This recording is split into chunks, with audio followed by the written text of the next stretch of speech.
मैं पंकज जैन, जिला संयोजक पूर्वी फरीदाबाद बजरंग दल और धर्म संसद राजा नगर नाहरसिंह नगर से। आज क्या विषय क्या है? आज आप लोग विषय है अपना उत्तराखंड सरकार द्वारा और वहाँ के प्रशासन द्वारा अपने धर्मगुरु श्री मान्य यति नरसिंहानंद जी, जो कि जूना अखाड़ा महामंडलेश्वर हैं, और जितेंद्र नारायण त्यागी जी, साथ ही काली चरण दास महाराज जी को जो उन्होंने गिरफ्तारी करी है, एक इस तरह की गिरफ्तारी जो कि एक कानून के भी विरोध है और कानून की किसी धाराओं में नहीं आती, उन धाराओं के तहत उन्होंने गिरफ्तार करा। और उसके बाद उन्होंने वहाँ पे जो गिरफ्तारी करने के बाद प्रशासन में उनकी बेल के लिए जो 3-4 बार बेल लगाई गई और बेल के लिए नहीं सुनवाई होना, हमारे जैसे हिंदुस्तान के अंदर और हिंदू बातों को बोलने वाले धर्मगुरुओं को और गिरफ्तार करने के विषय में जो प्रशासन द्वारा किए गए निंदात्मक कार्य हैं, आज उनके लिए हम आपके सामने। अच्छा, आपके जो संत हैं, एक तो जैसे कालीचरण जी है, इन्होंने धर्म संसद में कुछ गांधी जी के लिए गलत बोला था, और जितेंद्र नारायण जी है उत्तराखंड के कोतवाली में, इनके खिलाफ 2-3 मामले दर्ज हैं। इस पे क्या कहोगे? अभी आपने कहा कि कालिदास चरण जी ने गांधी जी के लिए, मैं एक बात कहता हूं कि हम में से कौन ऐसा है जो अपने आप को यह कहना चाहेगा कि मैं अपने देश का पिता हूं या दादा हूं? हम में से, आप में से, मैं मीडिया के सामने यही बात रखता हूं अपने सामने कि हम में से कौन ऐसा व्यक्ति है जो ये चाहेगा कि हम अपने आप को देश का पिता मानने के लिए देश के हमेशा पुत्र होते हैं, सुपुत्र होते हैं, देश के योद्धा होते हैं, लेकिन देश का पिता कभी नहीं होता। अगर किसी ने कोई अगर ये बात कहता है कि ये लगा लो कि मैं देश का पिता हूं, तो ये अपने कालीचरण दास जी महाराज जी ने विरोध नहीं किया उनका, हम सब भी उसका विरोध करते हैं कि अगर देश का कोई अपने आप को पिता कहता है तो एक सोचने वाली बात है कि हम देश का पिता कैसे मान लें किसी को। क्या उन्होंने देश के लिए कोई बलिदान, ऐसा कोई कार्य, ऐसा कोई एक समाज के साथ में या कहीं भी आपको ऐसा सुनने को मिल सकता है कि जिस चीज के लिए हम इन्हें पिता के स्वरूप में देख सकें? पिता कौन होता है? जो देश की नींव रखता है। जो उनके खिलाफ जो नारायण त्यागी पे मुकदमे दर्ज हुए, उसके बारे में क्या? नारायण त्यागी जी पर जो इन्होंने मुकदमे दर्ज करे हैं, उन्होंने, इनका कहना यह है कि उन्होंने किसी भी एक विशेष समुदाय के लिए बोलना। कौन सा समुदाय? हम हिंदुस्तान देश के अंदर रह रहे हैं, अगर हिंदू समाज के लिए अगर कोई बात रख दी तो हमारे को ये लगा लो विशेष समुदाय के लिए अपेक्षित बातें बोलना, ऐसा जो उन्होंने कहा है या ऐसी कोई धाराएं लगाई हैं, हम उन सब का विरोध करते हैं। ऐसी कोई धाराएं उनके खिलाफ नहीं बनती हैं। अपने समाज की, अपने धर्म की बात रखने का हर किसी को अधिकार है, और हिंदू धर्म का देश है ये, हिंदुस्तान देश है और हिंदूवादी देश है। यहाँ पर अगर हिंदुत्व की बात रखना भी अगर विरोध होगा तो हिंदुस्तान की 90 करोड़ की जनता उनके साथ खड़ी है। आज जो आप लोगों ने प्रेस वार्ता रखी है, क्या मांग रख रहे हो आप? हमारी सीधी सी एक मांग है उत्तराखंड सरकार से कि पहली चीज तो उत्तराखंड सरकार को इसके लिए माफी मांगनी चाहिए कि उन्होंने हिंदूवादी संतों को जो गिरफ्तार करा है, उनकी बेल होनी चाहिए, उनको बेचारा सम्मान सहित उनको बाहर किया जाना चाहिए। अगर इस तरह की अगर कोई भी लगा लो उनको जिस तरह का उनके साथ एक दुर्व्यवहार किया है और एक निंदनीय कार्य किया है, अगर ये कार्य आगे चलता रहा तो 90 करोड़ की जनता को जागने में देर नहीं लगेगी। सत्ता को उखाड़ फेंकना और सत्ता के समक्ष और जो भी उल्टा जो भी बातें चलेंगी, जो कि एक विद्रोह पैदा होगा देश के अंदर, शायद उसको प्रशासन ना झेल पाए, क्योंकि विद्रोह की स्थिति पैदा हो चुकी है। आज हर जिले से कार्यकर्ता जाग चुके हैं, अकेला हरियाणा ही नहीं, देश के सभी राज्य जाग रहे हैं। सभी राज्यों में हिंदूवादी संगठनों को जागृति मिल रही है, और कोई भी हिंदू नहीं चाहेगा कि उसके धर्म गुरु को जेल के अंदर डाला जाए और इतना निंदापूर्ण कार्य किया जाए। आपका ये संगठन कहाँ काम कर रहा है देश में?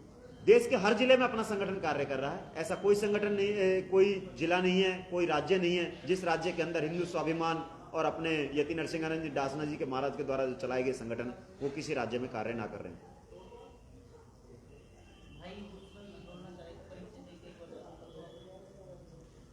मेरा नाम वीरेंद्र सिंह हिंदू है। मैं गुरु यति नरसिंहानंद जी का शिष्य हूँ। हिंदू स्वाभिमान हरियाणा का मैं प्रभारी हूँ जी। बोलो, आज बात क्या रखना चाह रहे हो आप भाई? आज जो हम प्रेस वार्ता करने का हमारा एक ही मकसद है, हमारे संतों पर लगातार अत्याचार जो हो रहे हैं और आज सनातन धर्म के लोगों की इतनी दुर्गति हो रही है, उनसे छुटकारा पाने के लिए, उससे निजात पाने के लिए हमने आज प्रेस वार्ता रखी।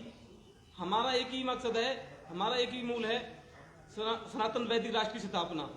एक ऐसा राष्ट्र जहां पर एक भी हरे टिड्डे ना हो, एक भी मस्जिदें ना हो। ये जिसने आज इस्लामिक की 56 कंट्री हैं, इस्लाम ने अपनी 56 कंट्री कर ली क्योंकि उन्होंने अपने धर्म को बड़ा माना। ईसाइयों के पास आज 100 से ऊपर देश है, वो देश इसलिए क्योंकि उन्होंने अपने धर्म को सबसे बड़ा माना। जो लोग धर्म को बड़ा नहीं मानेंगे वो ऐसे टूटते चले जाएंगे, और उसके टूटने का कारण है हमारे सनातन की दिन प्रतिदिन एक दुर्दशा। आज हम 9 राज्यों में अल्पसंख्यक हो चुके हैं, 9 राज्यों से हिंदू विहीन हो चुका है। उसका एक ही कारण है कि वहां की घटती हुई हिंदुओं की आबादी।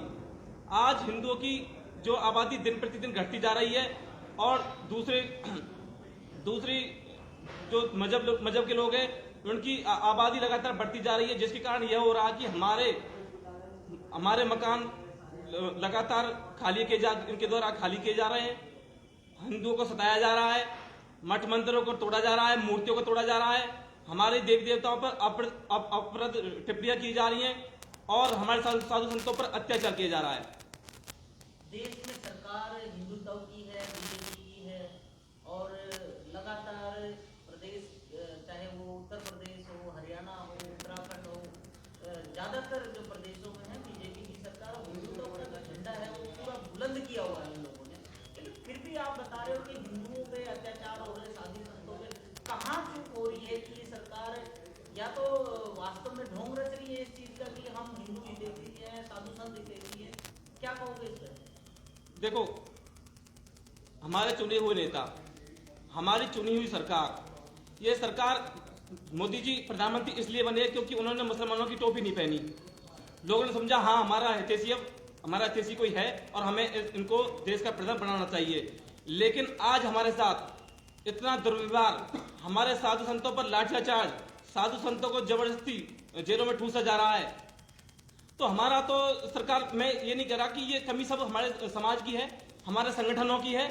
हमारे देश में करीब 4,30,000 के लगभग संगठन है। कोई भी संगठन ये धर्म की लड़ाई में आगे नहीं आना चाह रहा है, सब मास्टर श्लोकवादी बन रहे हैं। तो मेरे हिसाब से तो मुझे दूर दूर तक भी कोई आशा की किरण नजर आ नहीं रही है। इस देश का बहुत जल्दी इस्लामीकरण होने वाला है।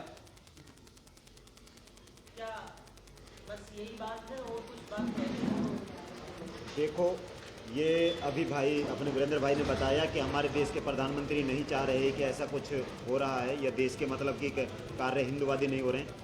देश में कार्य हिंदुवादी चल रहे हैं, लेकिन कहीं ना कहीं राज्य सरकारें, हमारी केंद्र में सरकार बनी हुई सरकार अगर कार्य नहीं कर रही होती तो आज राम मंदिर का निर्माण नहीं हुआ होता।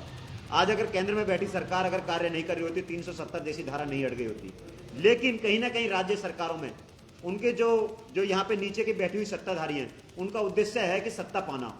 और उन सत्ताधारियों को जब तक ये समझ नहीं बैठेगा कि हमारा जो कार्य है, हमें जो सत्ता में बिठाया गया है, वो सिर्फ हिंदू राष्ट्र निर्माण करने के लिए बिठाया गया है, ना कि सत्ता में बने रहने के लिए।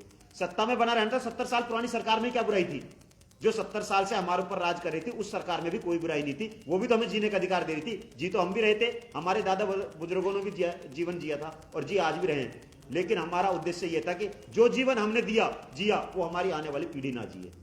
हमारी आने वाली पीढ़ी एक हिंदू राष्ट्र के अंदर जिए, संस्कृति के अंदर जिए, संस्कृत धर्म के अंदर जिए। आने वाली पीढ़ियों को वो जो हमें शिक्षा मिली, जहां हमें मुगलों को पढ़ाया गया, जहां हमें लगा लो हमारी संस्कृति, जो हमारी किताबें आज सारी इंग्लिश की सारी किताबें हो चुकी हैं, जो अंग्रेजी प्रवचन में सारी किताबें हो चुकी हैं, जो एक तरफ हमें मुगलों के और उर्दू की तरफ धकेलती हैं, उन सभी चीजों से छुटकारा मिले, हमें संस्कृत धर्म की तरफ बढ़ा। हमारा उद्देश्य यही था। तभी हमने एक हिंदूवादी सरकार और संघ की तरफ बढ़ना शुरू करा था। आज देश संघ की तरफ बढ़ रहा है, तो उद्देश्य हमारा एक ही रहता है कि साधु संतों पर अत्याचार ना हो, गौ माता को गौ माता का अभय प्रदान हो, पूरे देश के अंदर अभय, और गौ माता स्वतंत्र विचरण कर सके, जहां पे उसको ये गौ माता को कहीं भी ये महसूस ना हो कि वो मेरे को कहीं भी आज किसी कसाई के द्वारा काटा जाएगा। लेकिन फरीदाबाद में एक बहुत बड़ा जो अभी जो अरावली की पहाड़ियों में एक बड़ा तथ्य सामने आया है, उसकी गिरफ्तारी भी हुई है, तो उसके बारे में आप लोगों का हिंदू संगठन ऐसा है, जैसा भाई ने अभी आपने बहुत अच्छा सवाल रखा है, मैं इसमें पिछले 7 दिनों से लगा हुआ हूं, और जिस दिन हमने इसमें पूरी रेड डाली थी, और पूरी रेड डालने के बाद फरीदाबाद में जो ये गौ तस्कर प्रकरण सामने आया, वहां हजारों गायों के हमें काफी बड़े में लगा लो हड्डियां मिली, अवशेष मिले।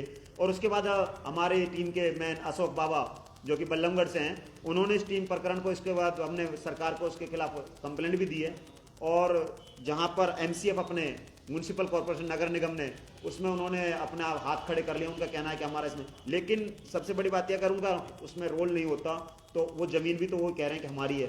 आपकी जमीन पर कोई अगर एक तंबू गाड़ देता है, उस तंबू को फाड़ने के लिए आपका पंजा आ जाता है, और वहां पर पूरे 5 से 7 एकड़ जमीन के अंदर ये अवैध कारोबार चल रहा था, तब आपका पंजा नजर नहीं आया कहीं भी।